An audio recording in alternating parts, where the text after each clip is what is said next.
I'm beyond sick and tired of the hate-filled protests in the streets of Toronto and the streets of cities across the country. I've been beyond sick and tired of it for months now.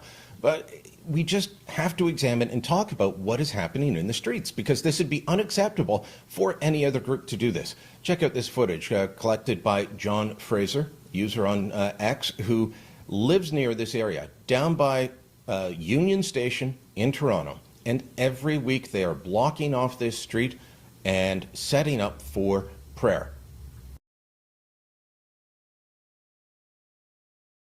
The brave protesters with almost all of their faces covered.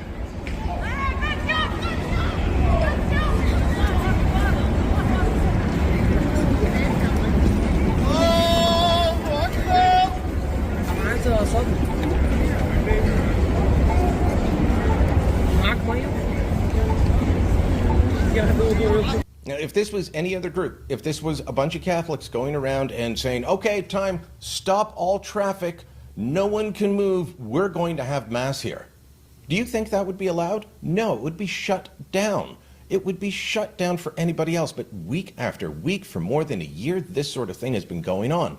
Then you look at what they're saying. This is a guy who goes by the name Gerard online. He has been one of the leaders of these protests for months and months. He was a key supplier and leader of the encampments and setting them up at University of Toronto, at McGill, at the University of Ottawa. This is not unusual, what he said in this clip that was captured over the weekend in Toronto. Teach your children that the Zionist entity is an enemy. Teach your children that the resistance is an honor. And teach your children that there is no such country called Israel. Assalamu alaikum.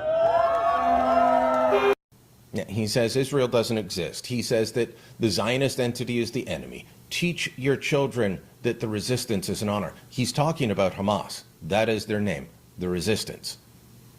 Open support, I would call that, for a banned terrorist organization. But these protests have been glorifying the leaders of Hamas and Hezbollah for months now. What's being done about it? Very little.